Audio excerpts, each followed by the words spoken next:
Welcome back, folks, to another episode of CamBro Conversations, and apologies in advance for a slightly more nasal-sounding host this evening, but I had to jump on this opportunity. This is a guest I booked 3 months back, and I'm extremely excited to speak to tonight. I'm joined by Dr. Aziz Gazipura, clinical psychologist and founder of the Center for Social Confidence. Dr. Aziz, welcome to the podcast. I'm glad to be here, Colin. I'm glad you're powering through, even though you're a little under the weather, and excited to talk about confidence and all that it relates to. Of course. So for the listeners that haven't heard of you before or been fortunate enough to find your stuff, I stumbled across your YouTube channel probably about 3 or 4 months ago when I was Googling and searching key terms that resonate both with myself, but also with the vast majority of people that listen to this. And confidence is a key one in so many areas that we've discussed in the podcast previously. But I guess, can you give us a little bit of a background on who you are, where you've come from, and how you've ended up in your current position?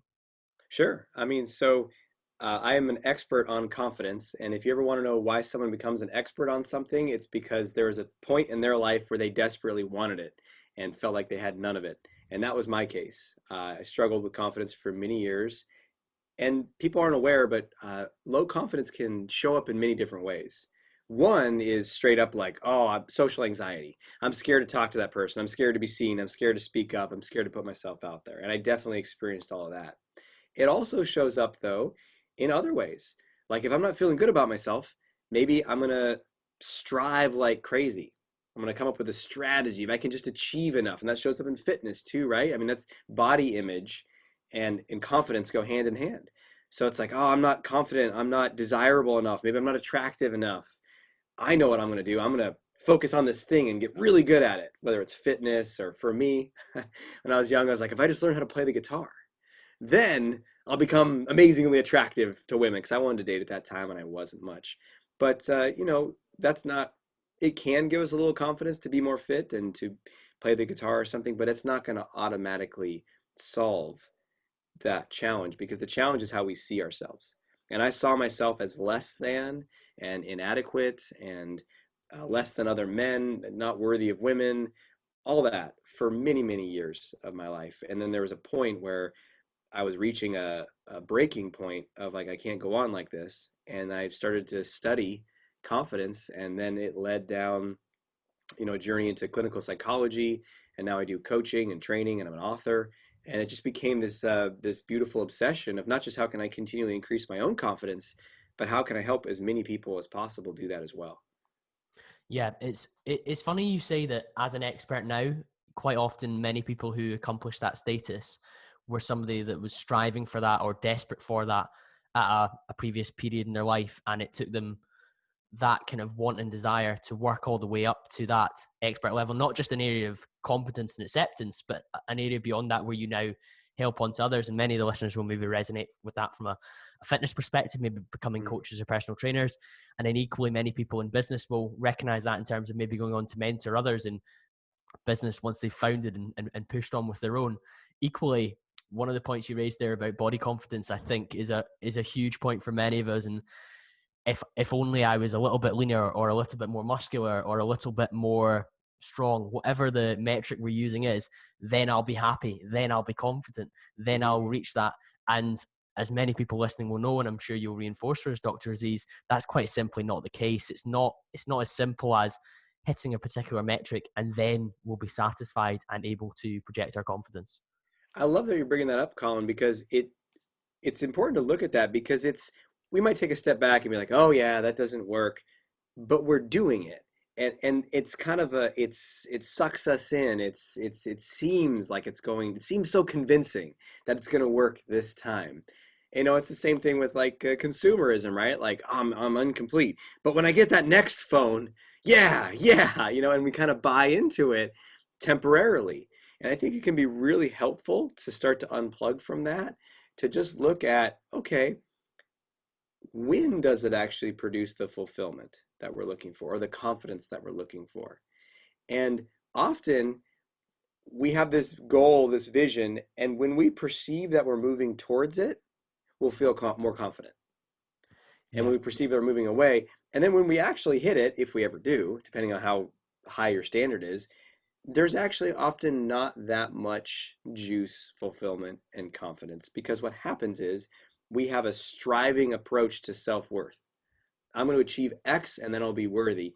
And that doesn't go away when you've achieved X. Because as soon as you get to X, hey, look, now there's Y. Hey, look, now there's Z. And the and if we're in it, fully in it, it's very convincing that no, Y is the next standard and I'm going to hit it. And it fulfills a part of us that feels like, oh, I'm taking those steps. I'm going to get there. I'm going to get there. And we want to take a step back and say, has it worked so far? How many things have you achieved and accomplished and then just immediately discounted or ignored and moved on to the next thing? Like, okay, and eventually when we really study it and see that it's not working and get tired of that flavor of suffering, then we'll be ready to say, okay, what's actually going to work better? What is true confidence? What is unconditional and sustainable confidence? And that's what I'm fascinated in. Yeah, and I think that's a topic that I'm really looking forward to diving in with you. Equally, I think there's elements of that mindset that we've explained there about when you hit X, you still want Y is extremely healthy, but not to base our self-worth and our confidence in. It's always like many of the listeners, like myself, are extremely aspirational.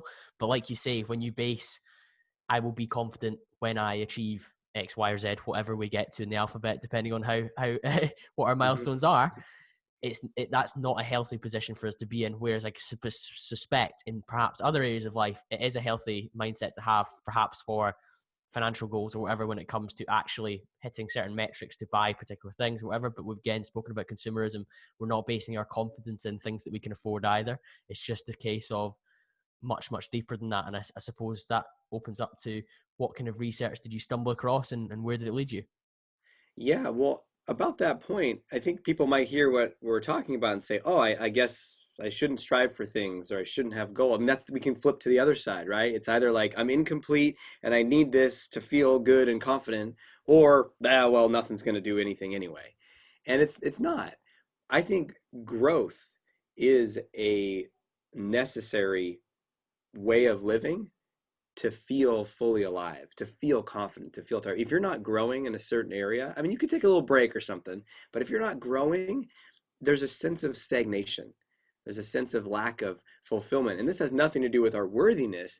This is just like, look outside. Like the plants want to grow, the trees want to grow, the human spirit wants to grow. And so if we don't fulfill that, usually out of fear, right? Like, oh, I don't want to take the risk. I don't want to try. I don't want to fail. Then we're going to suffer. So we do want to grow. But we want to separate growth from that sense of significance or worthiness. And it's like those are two separate things. And so it's like, well, if I hit this, then I'll be worthy. That's the part we want to. It's like, no, I'm going to continuously grow, and and that like my how many of my ab muscles you see is not going to alter my value as a human. Yeah. And here's the other part: it actually doesn't significantly alter.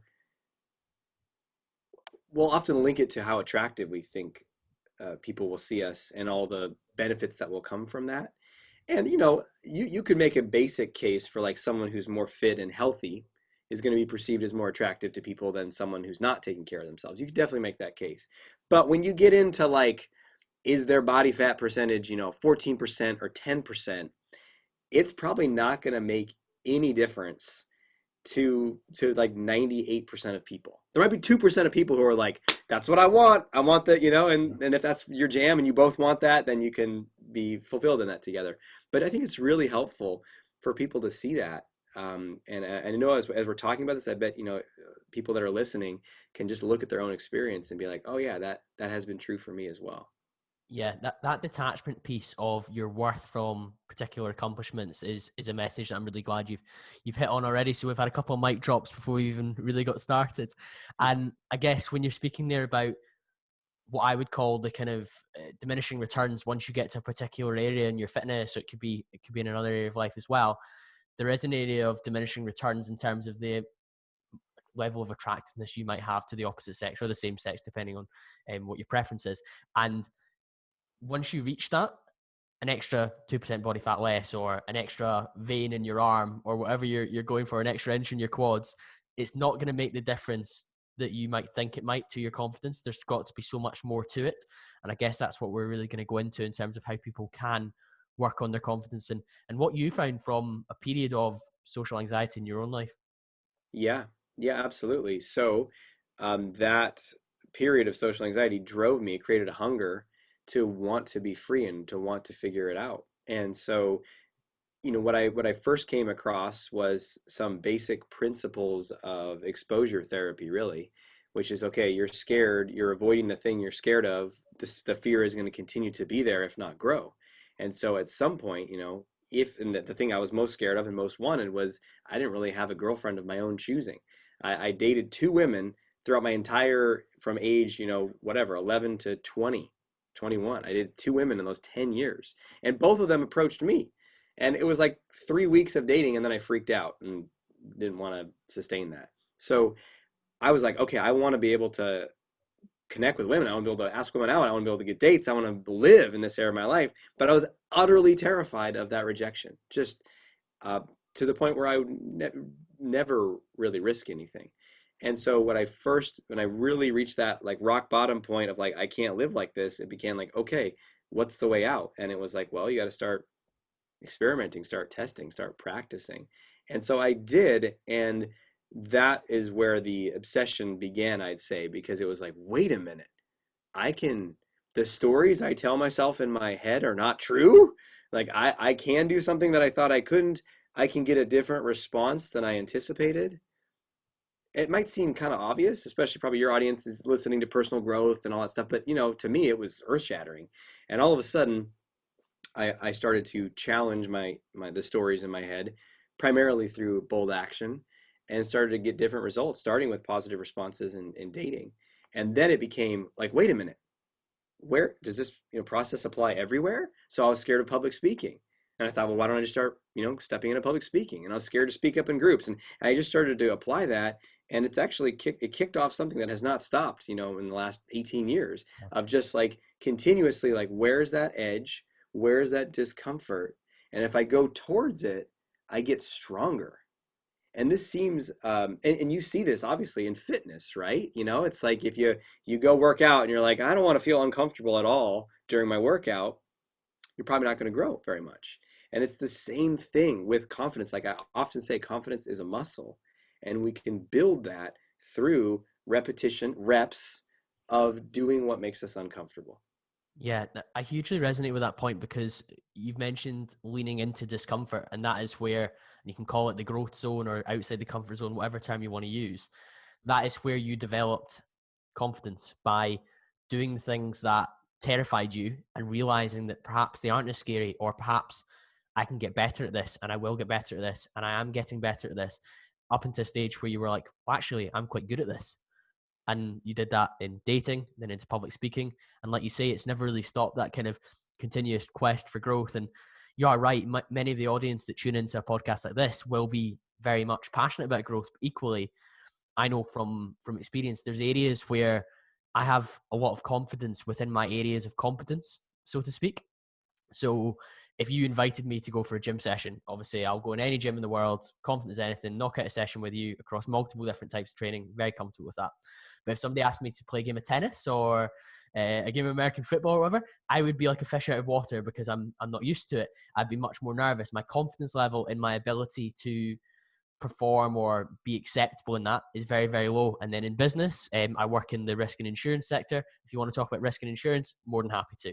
But if you wanted to talk about accounting or finances or cash flow, there's maybe areas I could contribute, but my confidence would be significantly lower to deliver that. So I think many people resonate with confidence in areas that you have stress tested and experienced, but those areas that we haven't lent into previously and maybe have chosen to actively avoid, like dating when you were younger, we are far less confident and we are much more likely to have social anxiety about that particular situation. Yeah. And, many people, I often say life is a choose your own adventure. And my goal for people is to just choose consciously. You can choose what you want. I don't have an agenda for how you want to live your life. But I what my goal would be for you and for all of us to be able to choose from a place of possibility and options and capability, and not, well, I can't do that and I'm not good enough for that, and that's the low confidence side. But what a lot of people will choose, often unconsciously, is to say, well, hey, I feel confident when I'm talking about this or doing that, but I don't feel confident when I'm doing this other thing. So let me stick to where I feel comfortable and confident. Which, I mean, there's nothing wrong with, strengthening your strengths, but often we miss out on huge aspects of our life because we don't want to be a beginner. Because the problem is not that we're not good at something. So there's confidence that comes from competence, right? You could call that verified confidence. Like, I know what I'm doing, I got this. Then there's the you can come into a new situation and you can actually still be confident. But the confidence isn't coming from like, I got this. The confidence can come from, I can learn. But more importantly, the confidence comes from this. It's okay for me to not know this and not be good at this. And most people, unfortunately, have a story in there that says it's not okay. It's embarrassing. It's shameful. It's wrong. And so other people are going to put it out onto others. Other people would think I'm a loser, or I just feel ashamed and embarrassed. And so that feeling, that particular flavor of discomfort is so uncomfortable for most people that they'll just steer their life. And it's not even that conscious. It's just like, no, I'll pass on that. No, thanks. I'm doing this instead. I'm too busy. And it's just dancing through, and then they miss out. And it becomes real problematic when it's, say, something like creating, and we talked about dating. How about creating an extraordinary relationship? There are skills you need to learn. There are conversations you need to have. There are things you need to do to create a deep, fulfilling relationship that gets better and better every year that you're going to be a beginner at. Unless you grew up in a household where everyone was like, let's talk about our feelings and be open and expressive. And some people have that. Most people I talk to didn't. So we got to learn that. And we got to be beginners, and we got to be messy. And that's just one area of life. You talk about business, we got to learn the finance and the accounting side to some degree, or else we struggle and we live in fear and we give up our power to others. So we could go on and on, but I really would encourage everyone here to look at that tendency to stay in my lane and say, you know what? Where could I expand that? And is it okay for me to not know, for me to be a beginner, and for me to learn something new? Yeah, I mean, this is hitting me quite hard because at the start of the lockdown period, and this would have been March in the UK, where we had gyms closed, you had to work from home, I lost elements of my identity in terms of the guy that goes to meetings in a suit and closes big deals, the guy that goes to the gym and rips it up and looks shredded. And that was taken away because I was now doing everything over Zoom, in a t-shirt and shorts. I was doing workouts in my living room with a pair of dumbbells and some resistance bands, and life was very, very different. So I had to lean into other areas, so maybe slightly different types of fitness, where I was much more humble about how confident I was to be successful in that space. And I think throughout that period, I think many of us learned to lean into other areas that we perhaps didn't already have competence in. And that whole phrase that you've used there about not being afraid to be a beginner is something that I've certainly tried to implement much more so. And that's been evident probably mostly through some of the books I've read, one of yours in particular, Not Nice, starting to gratitude journal, which if you told me I would be doing that maybe even 2 years ago, I would have laughed in your face and thought, why would I need to gratitude journal? Or I wouldn't be training a particular kind of way in terms of my fitness, or I wouldn't be conducting myself in a particular kind of way socially.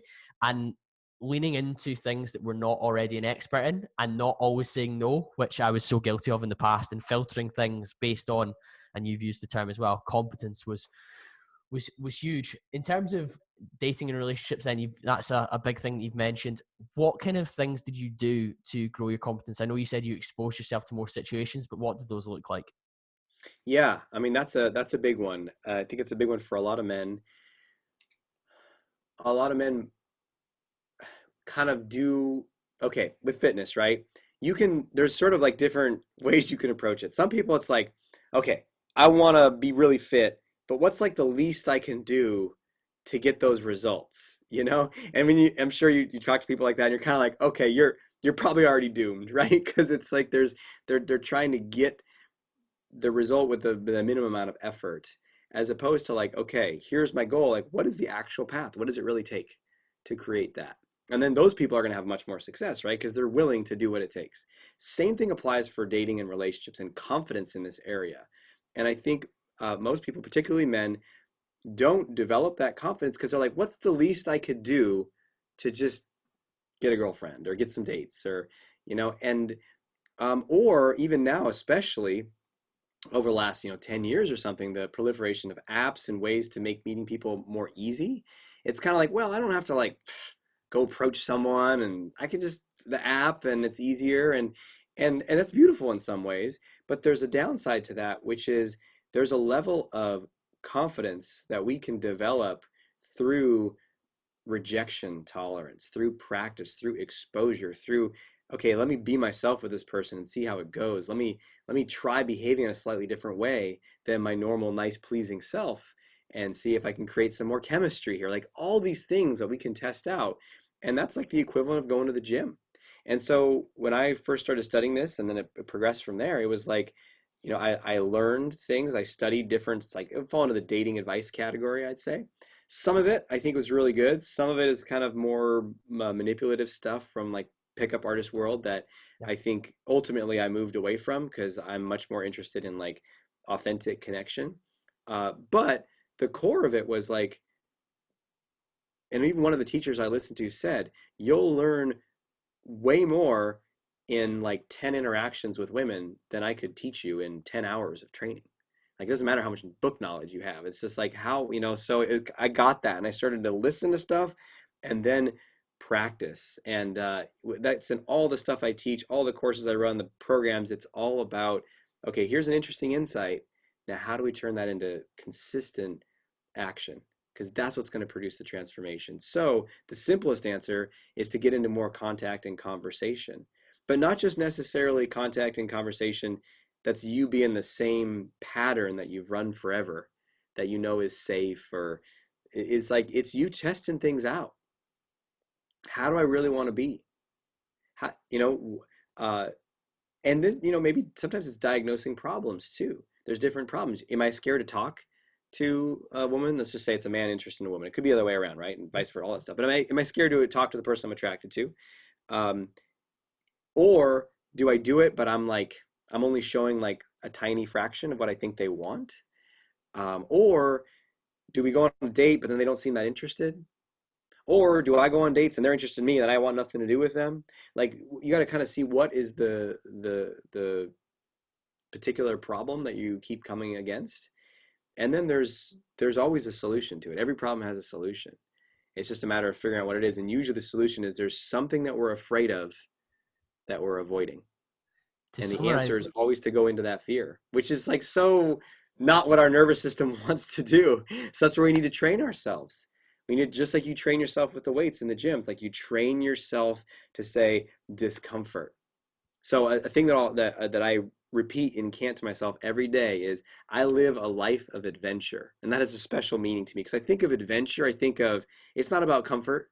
It's about new experiences, excitement, challenge. It's not an adventure unless something goes wrong, and it's hard and it tests you, but then you fucking break through. You can curse on your show. We freaking break through, and we feel that much more powerful. We feel that much more confident.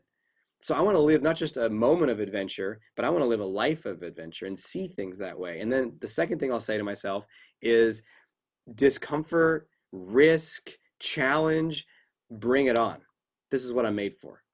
And I'll say that to myself every day. I'll get into a state of like strength and certainty, get my body energized, and I'll claim those things.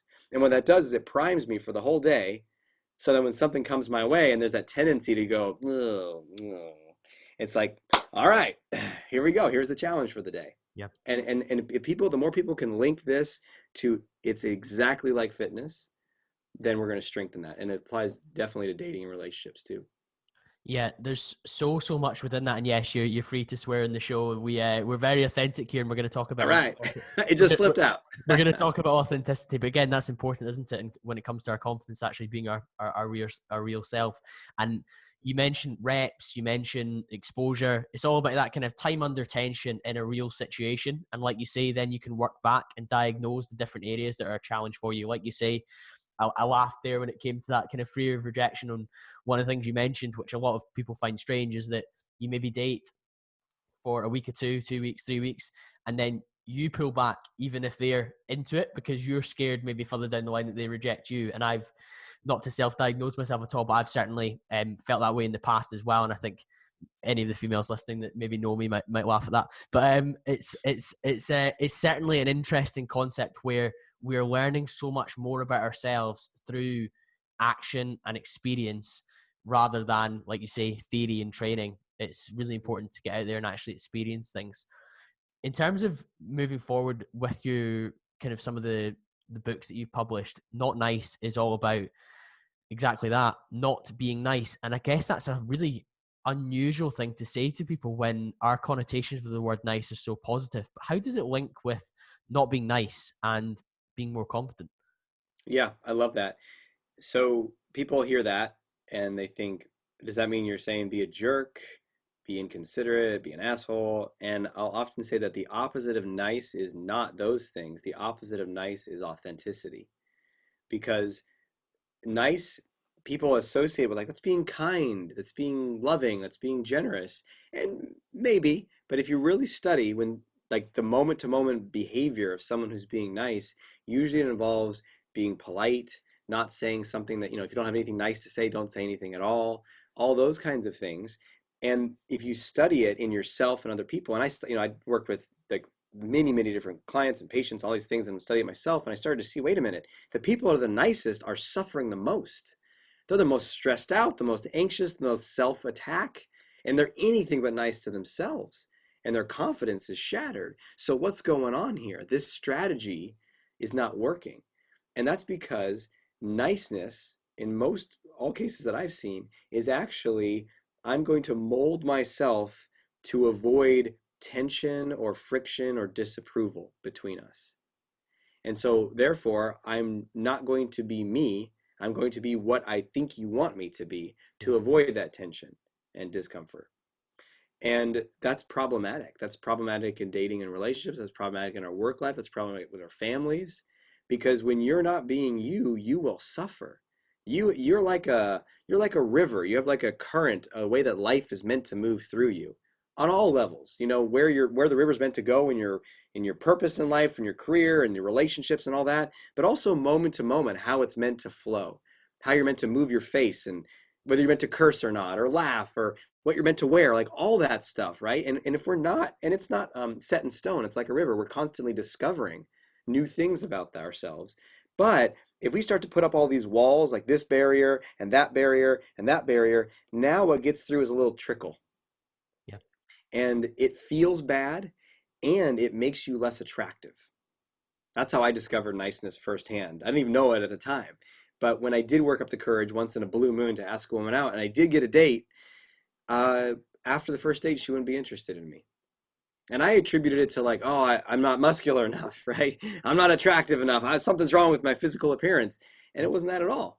It was that my energy, my life force, my attract, all that is behind all these walls. And people don't even know they're doing it. And the way that it shows up for a lot of people is they say yes when they want to say no.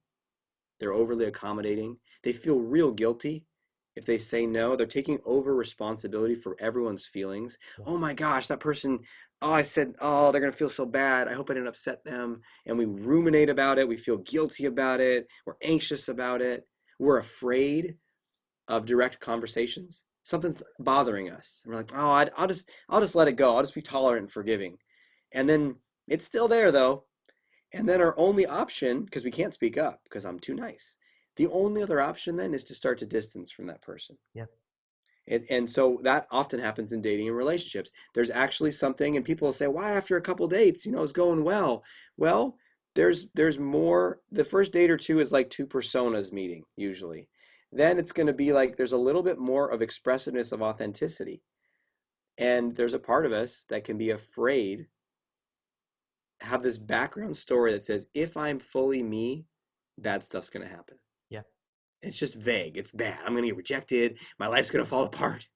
And so all of a sudden, here's this opportunity to get closer in dating, and it's like, no, no. And we might not even be conscious. We might say, oh, well, they didn't look a certain way, or I didn't like the way they did that. The old show, it might be outdated at this point, called Seinfeld, was a classic example of this, where Jerry Seinfeld is dating woman after woman after woman, and everything, it's always like, I didn't like the way she chewed. Her hands were too big, or it's like all these little nitpicky things, because there's this fear of really being yourself. And if you're going to date someone, you're going to get closer together, you're going to have a real relationship, you're going to start to be yourself. And if we're afraid of that, then we're going to avoid it. So that's another way that niceness can really trip up relationships. Yeah, I think when you speak about this persona that we put out there as this ultra nice person, this front that masks our authentic self, it's very hard to connect with somebody who isn't being them. Like you say, you could go Yeah. on one or two dates and you kind of both, you're sounding each other out. We understand that. But the reason you maybe pull back is because you're worried about exposing that authentic you and that being rejected, rather than this persona that you believe that somebody wants to hear or see, this nice person. And I certainly know there's maybe like particular voices that you speak to people in when you're trying to be a nice person. You change your tone, you change your mannerisms, you hold yourself differently, your hands, your gestures are different, your posture. Mm-hmm. And if you're not being yourself, you're not giving yourself the opportunity to meet somebody or engage with somebody, even in friendship, that actually knows you or gets you, because you're, like you say, putting up this nice front that you think people want to see and hear. But ultimately, you're only just kind of concealing the real you and the real opportunity for you to explore something further.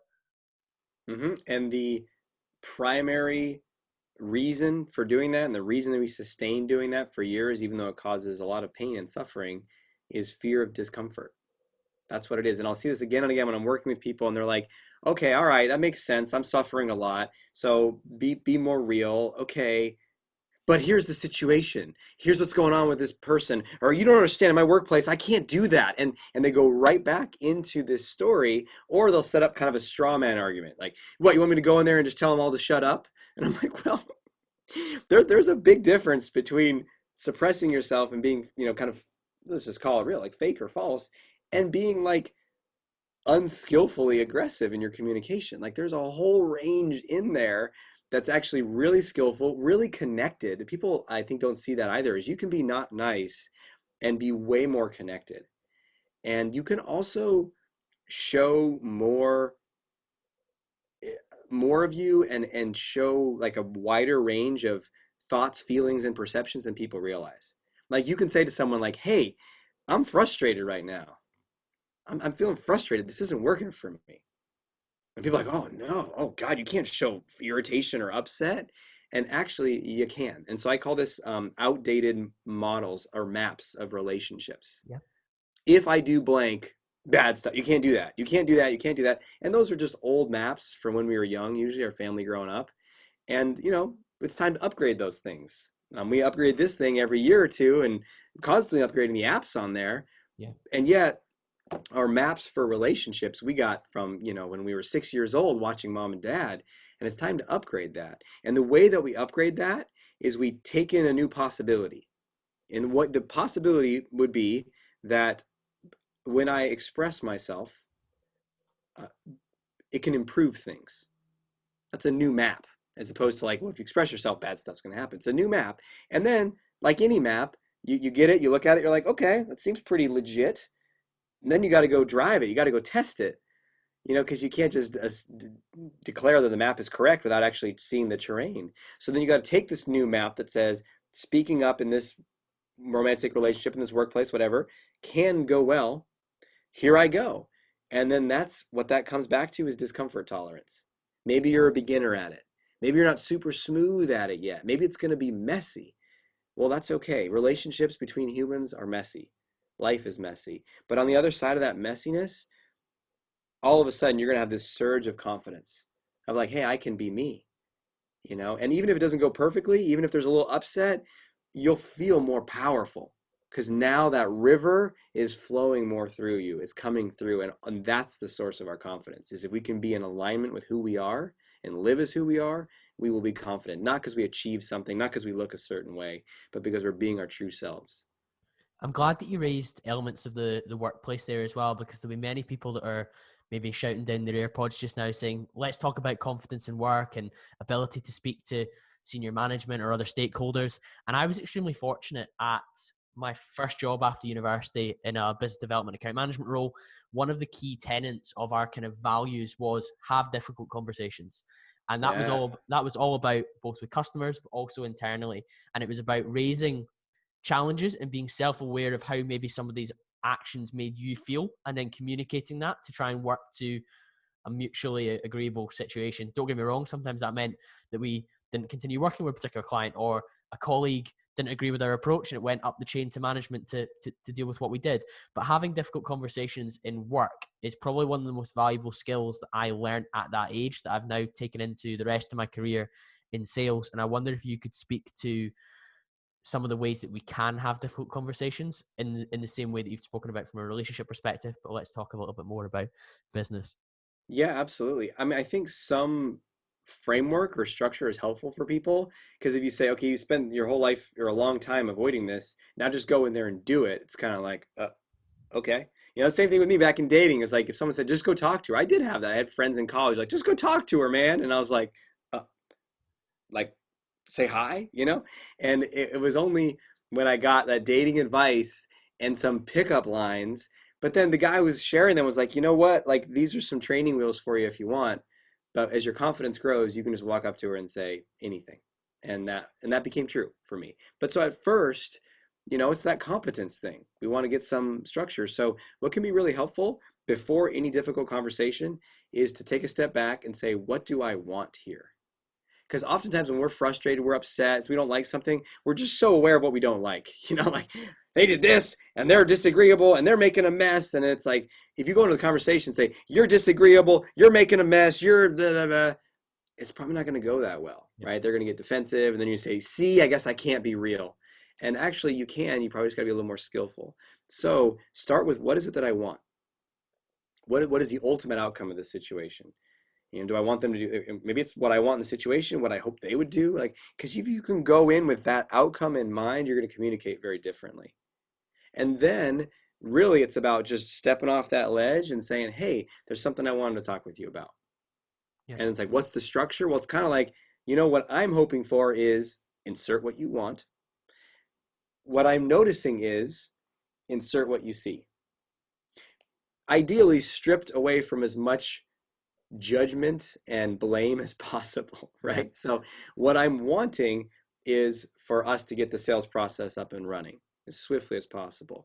What I've noticed is that we it seems like there's been this snag where we've stalled out on these three elements, and it's unclear who is steering that ship. Right? Notice how that's like you try to describe what you see as opposed to you dropped the ball, you're lazy, you guys are incompetent. That type of assertiveness might feel like, hey, I'm speaking up for myself, and I guess you are in a way. But just like you can go approach that person you're attracted to and be all, this is how I'm going to do it. But you got to, how effective is your approach? You might want to course correct if it's not very effective. So that's how that's a basic structure, though, for speaking up. Yeah, I think that's an excellent structure. And I, for one, am still somebody that when I've got a particularly difficult call to a prospective client or somebody that we're pitching for business, I will still have a couple of notes in front of me, and that's 6 or 7 years into a business development career, which I'm, by my own admission, quite pleased with how I'm doing in. But there's still so much that I can learn, and having that structure in terms of how I deliver things in the right way, with, like you say, removal of the kind of maybe emotive confrontational language, and putting in, like you say, what you're hoping to achieve, what your observations are, and then opening it up to a more consultative conversation rather than a direct criticism from the start, even though perhaps previous to you writing these things down as your structure, you were probably feeling hypercritical of that person, but you've managed to frame it in such a way that you can deliver it in a much better sense. I guess maybe an interesting thing to share with the listeners that I've found in previous years is that there's maybe particular stakeholders, like particular customers, that I'm more confident delivering difficult conversations with. And it's quite funny. It pretty much comes down to how much it's worth to the business. And it's Mm. and I had to really reframe how I thought about that. So, for example, an account that pays a fee of £1 million, I was more conservative in how I spoke to them and maybe a bit more nicey nice. I changed my body language. I was more passive than the account that pays us £10,000, and it wouldn't be a disaster if we maybe had a confrontation and it didn't go as well. Whereas if I spoke to the £1 million account incorrectly, it'd be a lot more of a challenge. And I guess I tried to reframe that I would make sure I have the same approach rather than going into my shell and being nice, fake Colin. I don't know if you can resonate with that Yeah. or suggest something that we could Yeah. do. Well, and what we don't see in that moment, I mean, because on the surface it might have some validity to it, right? Like, hey, play it safe with the big accounts and don't rock the boat. The downside is that we fail to see. It's kind of like if we're afraid to take a risk, there is a cost to that. Same thing with like investing, right? If you're like, I don't want to invest in anything, I'll just keep all my cash in an account or under my mattress. Well, over 5 or 10 years, you've actually lost a chunk of money. It doesn't look like it. You're like, it's the same amount in my account. But just earlier today, or yesterday, I was reading a Dr. Seuss book to my kids last night, and there was something about like a cost of something was 10 cents. And they're like, 10 cents? That's nothing. And I was like, well, the book was written in the 1960s. Like 10 cents in American currency was a lot more in like, 60, 70 years ago than it Yep. is now. And it's like, it's kind of invisible. We don't see it. It's the same thing with these big accounts. Like you say, I want to play it safe, no risk, no risk, no risk. There's actually a cost where you could lose that account because you haven't had the conversation you need to have. You haven't course corrected something. You haven't addressed something. And we get so focused on that moment of discomfort as if someone's going to be like, what? Well, then I'm done. It could. But even if someone gets upset, it's a part of we're connected and we're bonded with each other. So it gets pulled apart for a minute or a day, but then it comes back together and it's stronger and there's more trust. And that's true in the business context you're talking about. It's true in friendships. That's also true in romantic relationships. And so another thing I talk about in Not Nice is upset is temporary. And if you can remember that, then we have a lot more courage to go in and have the conversations that we need to have. Yeah, that's a fantastic reminder. Upset is temporary.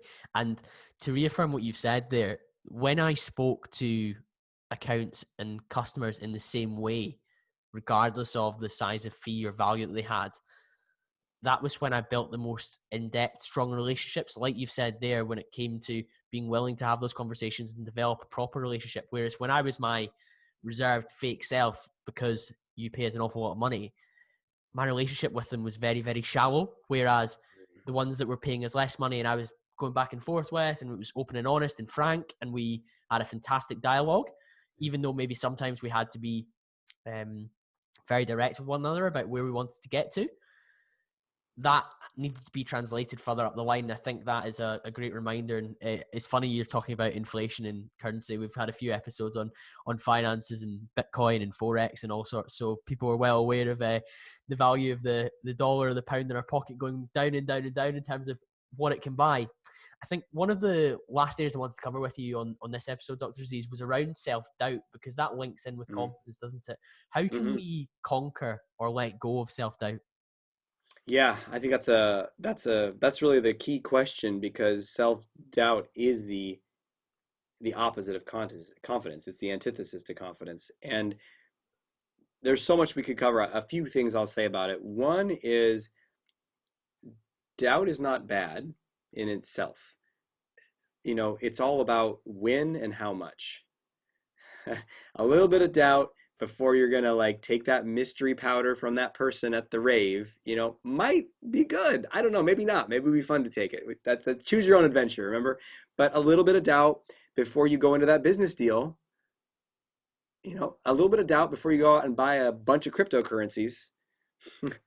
I was just checking that earlier today because I went crypto crazy about 3 years ago. Yep. And there was a spike then too in Bitcoin, and everything else was going up, and I was buying Everything this and was buying that and booming. diversifying, and I kind of let it all just sit, and I looked at this spreadsheet that I have, and I looked at Bitcoin has gone up, but every other coin is significantly down from what I bought, like pennies on the dollar. And I went out and bought like 20 different, cryptocurrencies. And I just laughed when I saw it. I was because at the time there was this urgency and this FOMO, like this one, Ripple's going to be the next huge thing. And I was like, oh, I got to buy a bunch of Ripple.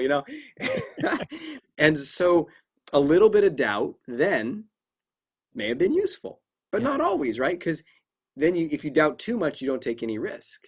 You don't go for it. So the question is that how do you induce doubt? You question things. You say, are you sure? Are you sure that's a good idea? How do you know? And all of a sudden you're like, yes, I'm sure. I'm sort of sure. I think it's good. Stop asking me those questions, right? So we want to be able to turn that up or down. That's the issue. Doubt's not the problem. It's what most people are doing is their doubt o-meter is clicked onto a high setting when it comes to things like their capability, or even worse, their worth. Yeah. Am I good at? So it comes down to starting to pay attention to the questions you're asking yourself and the frequency with which you're asking those questions. So if you're asking yourself the question, am I good enough? Can I do this? What if this goes poorly? Again, it's about the question, it's about the frequency. If you ask a poor quality question repeatedly, you're going to suffer and you're going to have tons of self-doubt. Can I really do this? Are you sure? How do you know? How do you know it's going to be good enough? Are you sure you're going to? You probably. And then also, there's this purpose to doubt, that excessive doubt, which is to try to minimize all risk. I talk about this in my book, The Art of Extraordinary Confidence, and I call that part of our psychology the safety police. It wants total safety as defined by no pain, no emotional pain, no physical pain, no financial pain, nothing. And the way that you, according to the safety police, avoid all that pain is you just avoid all risks. Don't invest, don't ask the person out, don't speak up with those big accounts. Just play it cool. Yeah. And the problem is if you follow that, your life gets smaller and smaller and smaller, and you end up getting a lot of pain. It's just compounds over time. So that voice, that safety police runs this 24/7 doubt propaganda campaign to try to get you to stay small. So knowing that can be extremely liberating, because then when you hear that voice and that question, you say, is this my safety police? Is this the part of me that's trying to avoid all risk? And if you're wondering how you start to, eventually, when I work with clients, they just get really good at seeing it. But at first you might say, well, I don't know, where is it steering me? If I listen to what it said, where would it steer me? Don't ask that person out. Okay, where is that steering me? Like, is it steering me towards like isolation and loneliness? Like, okay, that's probably not the voice I want to listen to. So it starts becoming a lot more aware of what those characters are in your mind, starting to be able to choose a lot more consciously which one you like follow, which one you put in the role of trusted advisor. And then do you have another part of you? I mean, yeah, you do, but it's all like, can you find and cultivate that other part of you that is whatever you want to call it, the risk taker? I talked about earlier about the life of adventure, like this adventure side of me. Like you got to have another side of you that is willing to take the risk. And the more you can identify that part, then you can say, okay, thanks, safety police. Appreciate the input. We're all going to die. I hear you. Good. Let's hear from the adventurer, and you can actually start to become the arbiter of a discussion. You talk about a boardroom or something. I'll do this exercise with people. Okay, what does that character say? Okay, what does that character say? And what that does is we can take a step back and realize that that voice is not me. It's the voice of doubt. And the voice of doubt doesn't have to control you. One last thing I'll say about this. You can think of doubt like a bouncer at the side of a door who can't physically stop you. All the bouncer can do is look intimidating and yell shit at you. Don't come in here. You can't, don't go in here. It's going to be terrible. It's going to be awful. You're not allowed. They're going to kick you out. So, but they can't run. They can't clothesline you. They can't hit you. And when you really get that there's nothing actually stopping you, that instead of it being this oppressive brick wall, it's like just a curtain that you can just push right through, then you start to become really free and develop like extraordinary levels of confidence. That's such a striking analogy and such an easy way for us to picture our own internal dialogue. And one of the terms that we've maybe discussed in the podcast before is self-talk and how we speak to ourselves. Mm, And you've gone into a lot of that there when it comes to self-doubt, but also making sure that we have, and the key word you used within that was an awareness of where are these voices coming from? What are they worried about? Where are they potentially leading me? Like you say, if you refuse to ever ask somebody out on a date, are they leading down your path to loneliness? If they refuse for you ever to speak up in work, are they leading you down a path to never progressing within your career or getting the promotion that you tell yourself that you want? Or the other voice tells you they want, the adventure tells you that you want. mm, And I think that self-awareness piece is absolutely massive and something that I think certainly has helped my confidence, and that maybe reinforces that throughout this conversation, that being more aware of who we are and how we speak to ourselves and the dialogue that we tell ourselves and the story that we tell ourselves is fundamental when it comes to confidence, banishing the opposite of confidence, which is self-doubt. And yeah, I've thoroughly enjoyed this conversation, Dr. Aziz. And I think the last thing to ask you is, where's the best place for people to connect with you? And I'll link it all in the show notes. all right, on. Yeah, this has been a pleasure. I love you. You bring so much to this in the interview, and obviously have studied this and practiced so much of this in your life that it's a blast to talk about. So I guess the best place to start would be my website, which is draziz.com, draziz.com. You can find my YouTube channel on there, links to my podcast that I've been running for about 5 years as well. So just a wealth of free teaching that you can start to learn from. And then, of course, if people want to go further and dive into like an online course or even look into one of the coaching, I run group coaching programs. I do live events, which are all online at this point, online live events. So people from all over the world can attend. They're 3 days and they're powerful. People might not realize like, oh, what can you do on a screen? It's like, well, if you're there and you play full out, like we can radically upgrade these things, these mindsets. So there's as far as people want to go, but this is my mission. This is what I'm here to do. And, the, you know, my goal is to help people see through that illusion of doubt and fear and see the truth about who they are, which is that you are inherently worthy, you are capable, you are infinitely forgiven for anything, and forgivable, and that you're here to do something. You're here to grow, you're here to contribute, you're here to speak up, you matter. And that's what I want to communicate to people on all levels in any different area of life. So they go to the website, they will start to get that message loud and clear. That'll all be linked in the show notes below. And what a powerful message to end on. If you're listening at this point, please take a screenshot, pop it in your Instagram story, drop me a tag at call.cambro, and I cannot wait for your feedback on this one. I know it's going to have a massive impact, and I'll be back to speak to you all again very, very soon.